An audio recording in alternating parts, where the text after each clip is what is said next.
Everyone, welcome to our channel. Friends, ఈరోజు మీ ముందుకి మంచి నోటిఫికేషన్ అయితే తీసుకొచ్చేసానండి. మనకి ఇది ఈ ఏపీ గ్రామ సచివాలయ పరిధిలో అయితే మనకి ఈ ఆశా సంబంధించిన జాబ్కి సంబంధించిందండి. జాబ్కి సంబంధించింది. ఇలాంటి ఛాన్స్ అయితే మళ్ళీ రాదు మనకి ఈ ఏపీ గ్రామ సచివాలయంలో పరిధిలో. కాబట్టి మనకి ఇది గవర్నమెంట్ జాబ్ అని చెప్పుకోవచ్చు డైరెక్ట్గా. ఇందులో అయితే మనకి ఫీజు పరీక్ష లేదండి, డైరెక్ట్ అయితే జాబ్ అయితే ఇస్తారు. మనకి 10th అర్హత ఉంటే చాలని చెప్పడం జరుగుతుంది. దీనికి అప్లై చేస్తే జాబ్ పక్కా అని చెప్పేసి మనకి నోటిఫికేషన్లు అయితే ఇవ్వడం అయితే జరిగిందండి. ఫస్ట్ మీరు నా ఛానల్ చూస్తే నా ఛానల్ అయితే సబ్స్క్రైబ్ చేసుకొని నాకు సపోర్ట్ అయితే ఇచ్చేసండి. కొత్త వాళ్ళు అయితే, పాత వాళ్ళు అయితే లైక్ చేసి నాకు సపోర్ట్ అయితే ఇచ్చేసండి. ఏమైనా డౌట్స్ ఉంటే కనుక మీరు వెంటనే కామెంట్ చేయండి. వెంటనే మీకు కామెంట్ రూపంలో అయితే రిప్లై ఇస్తాను అందుబాటులో ఉంటే.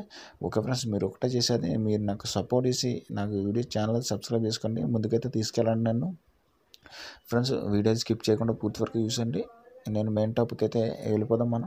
ఓకేనండి, ఇక్కడ మనం చూసుకుంటే కనుక ఇలాంటి ఛాన్స్ అయితే మళ్ళీ రాదు. ఏపీ గ్రామ సచివాలయం పరిధిలో అయితే మనకి 10th అర్హత ఉంటే చాలు, పరీక్ష ఫీజు లేకుండా డైరెక్ట్ జాబ్ అయితే అప్లై చేస్తే ఇస్తాం పక్కా అని చెప్పేసి మనకి చెప్పడం అయితే జరిగింది. ఇది ఏపీ గ్రామ సచివాలయ ఆశా వర్కర్ జాబ్స్ అని చెప్పుకోవచ్చు. రిక్రూట్మెంట్ అయితే మనకి 2024 జనవరిలో అయితే రావడం అయితే జరిగిందండి. 10th అర్హత సచివాలయం పరిధిలో అయితే కొత్త ఉద్యోగాల నియామకం అని చెప్పుకోవచ్చు. ఇది ఏపీ గ్రామ సచివాలయం ఉద్యోగులందరికీ అయితే మహిళల జిల్లా వైద్య ఆరోగ్య శాఖ అధికారి వారి కార్యాలయంలో అయితే ఆశా కార్యకర్త రిక్రూట్మెంట్ కోసం నోటిఫికేషన్ అయితే శుభవార్త అయితే తెలిపిందని చెప్పుకోవచ్చు. ఈ రిక్రూట్మెంట్లో అయితే ఆశ తప్పనిసరిగా ఆ సచివాలయ పరిధి గ్రామీణ ప్రాంతంలో నివసించే స్త్రీ అయి ఉండాలని చెప్పడం అయితే జరిగింది. ప్రాధాన్యంగా వివాహితులు, వితంతువులు, విడాకులు తీసుకున్నవారు మరియు ప్రాధాన్యంగా 25 to 45 మధ్యలో వయసులో ఉన్నవారైతే ఈ ఉద్యోగాలకు అయితే అప్లై చేసుకోవచ్చు. ఈ నోటిఫికేషన్ విడుదల చేసిన దరఖాస్తులు అయితే స్వీకరణ చివరి తేదీ వచ్చేసి మనకి 12/1/2024 వరకు అయితే సాయంత్రం 5 గంటల వరకు అయితే తీసుకోవడం అయితే జరుగుతుంది.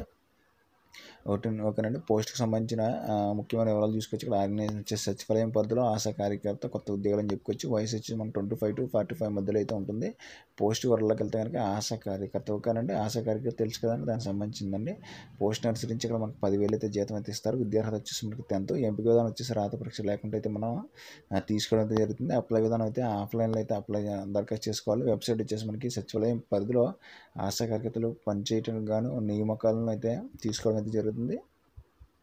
ఇక్కడ దరఖాస్తు అయితే ముఖ్యమైన తేదీలు ప్రారంభం వచ్చేసి మనకి 4 జనవరి 2024 నుంచి అయితే ప్రారంభమైంది. అప్లికేషన్ చివరి తేదీ వచ్చేసి 12 జనవరి 2024 వరకు అయితే తీసుకోవడం అయితే జరుగుతుంది. పూర్తి వివరాలకు వెళ్తే మనకి ఈ https ఇక్కడ పైన ఉంది కదండి, ఈ పార్వతీపురం మన్యం ఏపీ GO1.notice కేటగిరీలో అయితే రికమెండ్ తీసుకోవడం జరుగుతుంది. కానీ ఇక్కడ ఏంటంటే మనకి ఆంధ్రప్రదేశ్ ప్రతి గ్రామంలో అయితే తీసుకోవడం అయితే జరుగుతుందండి. ఒకనంటే పోస్టులు అయితే మనకి ఎన్ని అని చెప్పేసి అవ్వలేదు.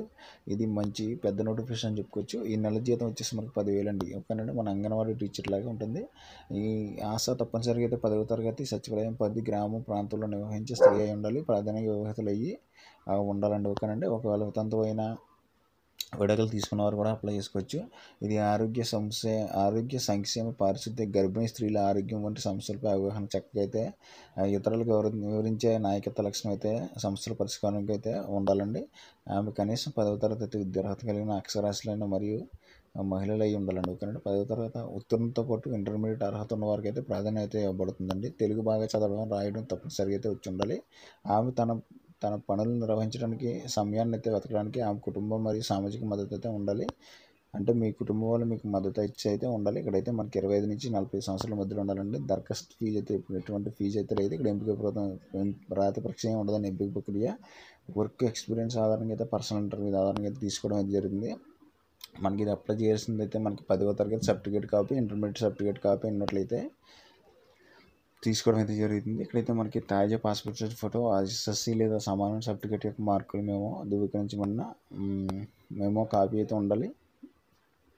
ఇక్కడ చూసుకోవచ్చు, అర్హత యొక్క తాత్కాలిక శాశ్వత సర్టిఫికేట్ యొక్క ధృవీకరించబడిన కాపీలు ఉండాలని చెప్పేసి చెప్పడం జరుగుతుంది. ఇక్కడ మనకి క్యాస్ట్ ఇన్కమ్ ఒకటి ఉండాలండి. SC ST వాళ్ళు అయితే వాళ్ళకి కూడా ఉండాలి. BC వాళ్ళకైనా ఉండాలి, OBC వాళ్ళకి కూడా. ఇక్కడ మనం చదివిన అభ్యర్థి వచ్చేసి మనకి 4th నుంచి 10th వరకు స్టడీ సర్టిఫికేట్లు అయితే అడుగుతుందని చెప్పుకోవచ్చండి. ఇక్కడ మనకి అప్లికేషన్ నోటిఫికేషన్ PDF లింక్ చూపిస్తానండి.